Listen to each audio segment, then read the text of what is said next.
ஈஸியான வெண்பூசணி கூட்டு எப்படி செய்யணும்னு பார்க்கலாம். High protein recipe. Welcome to ஆரோக்கிய உணவு. நான் முனீஸ்வரி. இந்த ரெசிபி பிடிச்சுன்னா கண்டிப்பா லைக் பண்ணுங்க, கமெண்ட் பண்ணுங்க, ஷேர் பண்ணுங்க, சேவ் பண்ணி வச்சுக்கோங்க.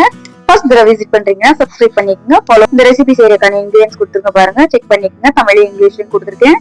வெண்பூசணி எடுத்துக்கோங்க, தோல் சீடி எடுத்துக்கங்க. வெண்பூசணிய நல்லா சின்ன சின்னதா நறுக்கி பொடியா நறுக்கி எடுத்துக்கோங்க. இந்த ரெசிபி வெயில் காலத்துக்கு நல்லது, நீங்க சாப்பிடலாம். வெண்பூசணி ரொம்ப ரொம்ப நல்லது, உடல் சூட்டு தணிக்கும். இந்த ரெசிபியை நீங்க கூட்டாவும் எடுத்துக்கலாம், சாதத்துக்கு சைடிஷாவும் எடுத்துக்கலாம், இல்ல சப்பாத்திக்கும் எடுத்துக்கலாம். ரொம்ப நல்லா இருக்கும். ஹை புரோட்டீன் உள்ளது. பாசி பருப்பு தான் சேர்க்கிறேன். பொடியை நறுக்கி வச்சு பாருங்க. ரொம்ப பொடியை நறுக்கிட்டுங்க. வெங்காயத்தையும் நல்லா சின்ன சின்னதா எடுத்து நறுக்கிட்டுங்க. வீடியோவை கடைசி வரை பாருங்க. இந்த ரெசிபிக்கான டிப்ஸ் வீடியோட கடைசியில கொடுத்துருக்கேன். தக்காளியை நல்லா பொடி பொடியா நறுக்கிட்டுங்க.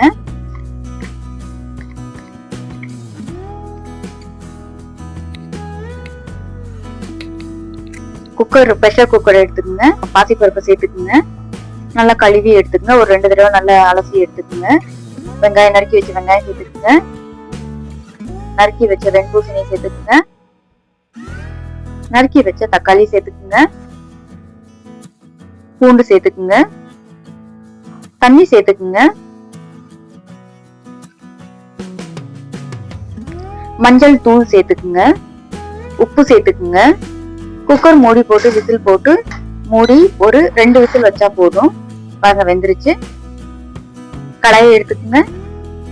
நல்லெண்ணெய் சேர்த்துக்குங்க. கடுகு சேர்த்துக்குங்க. இந்த ரெசிபி பிடிக்கும் நம்புறேன். பிடிச்சிருந்துச்சுன்னா கண்டிப்பா லைக் பண்ணுங்க, ஷேர் பண்ணுங்க, சப்ஸ்கிரைப் பண்ணுங்க.